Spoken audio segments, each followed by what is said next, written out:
isang mundo, isang bansa, isang syudad na sa kabila ng industrialisasyon at ang mabilis na pag-akyat ng teknolohiya, nakakalungkot isipin na mayroon pa rin mga buhay na hindi makasabay sa agos ng magandang kinabukasan.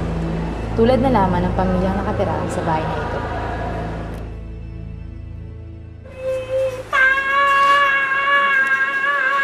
Nay, patulungan naman ako sa dala ko.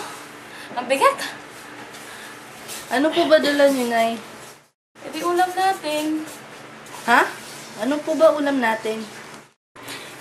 Eta. Nay, yan po. Oo, eto. Hindi, eto. Bote mo. Or, ihayin mo na. Yan yung ulam. Wow, ulam! Yum, yum, yum, yum! Ay, daing na naman. Ay, pagpag na naman. Hindi, tinola. May tinik. Tinola. Kita ng daing. Nga.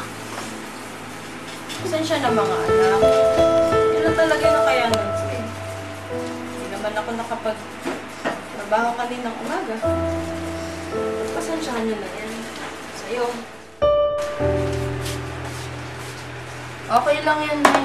Buti na meron kaysa wala.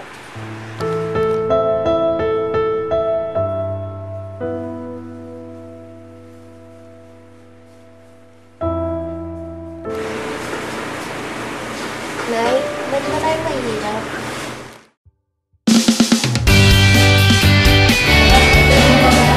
Mahirap ako. Kasi, ngayon, pinoproblema ko na naman yung foundation ko. May promissory note pa akong dapat bayaran. Buhay ko ngayon, masasabi ko mayaman kasi yun nga, nakakapag-aral ako dito. Nabibili ko rin lahat ng, sabi natin, nabibili ko yung mga kagustuhan ko. Nabibigay ko rin yung layaw, lahat. Pero hindi as in talagang mayaman.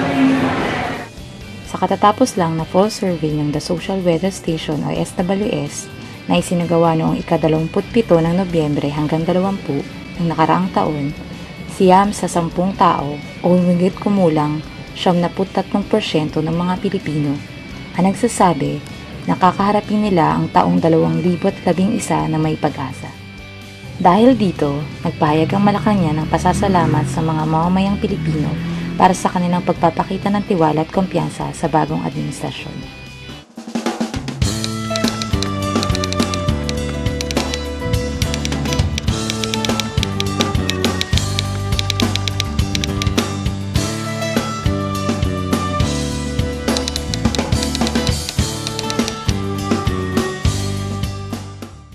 Good governance. Dalawang salita. Ngunit marami ang maaring pakahulugan ng iba't ibang tao mula sa iba't ibang estado sa buhay. Good governance.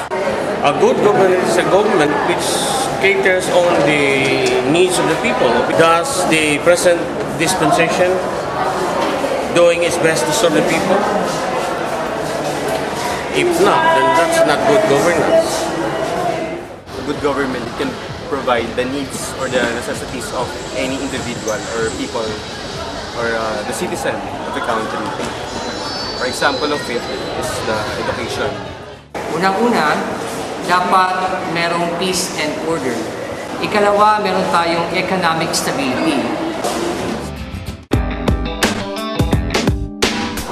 The three important factors includes one. Number one, there is prosperity, there is progress, and there is peace. The people, for the people, and of the people. That's good governance. Eleksyon, puro bola. Pagkatapos naman ng termino, wala naman pala nagawa. Anak ng Joba, kaming mga mahihirap ang ginagamit sa pagpapapogi. Lahat daw sila kakampi namin. Lahat daw sila para sa mga mahihirap. Pero syempre, meron bang politiko na magsasabing sila ay para sa mga mayayaman? Tapos ang dami-dami daw nating utang sa bayan. Eh kung yung utang ko nga dyan kay Alan Bebang, hindi ko pa mabayad-bayaran, utang pa kaya ng bayan. Paano naman kasi tayo makakapagbayad ng utang kung yung mismo pabayad natin ng utang, eh inuutang pa sa bayan? Pero syempre, hindi naman lahat nito dapat isa sa mga namumuno. Aminin din natin mga mamamayan na meron tayong parte dito. Meron dyan reklamo na reklamo, bakit daw sila nagugutom? Eh malamang sa isang supot ba naman ng tinapal, 12 kumakain, pati ulo pinagagawan pa. Sa hirap ba naman kasi ng buhay, imbis sa trabaho magsipag, sa pagpaparami ang inaatupag. Marami din dyan, wala daw trabaho, kaya araw-araw tambay na lang sa kanto. Tapos meron din dyan, dami-daming kritisismo sa sistema ng edukasyon. Pero bakit may mga estudyante nasa doon lang maghapon? Ang sistema nga bang problema o mga estudyante inaatupag ang paglalakwatsa? Ang pagbabago ay hindi lamang nagsisimula sa gobyerno, kundi sa lahat ng mga Pilipino. Ang pagkakaroon ng mabuting gobyerno ay nagsisimula sa pagkakaroon ng mabuting mamamayang Pilipino. Ika nga, diba? For you to become a good leader, you must be first a great follower. Kung tayong lahat ay magiging mabuting mamamayan ngayon, magiging mabuting pinunod din tayo sa hinaharap. Kung tayong lahat ay may gusto ng pagbabago, tayong lahat ay kailangang kumilos. Kumilos! Kumilos!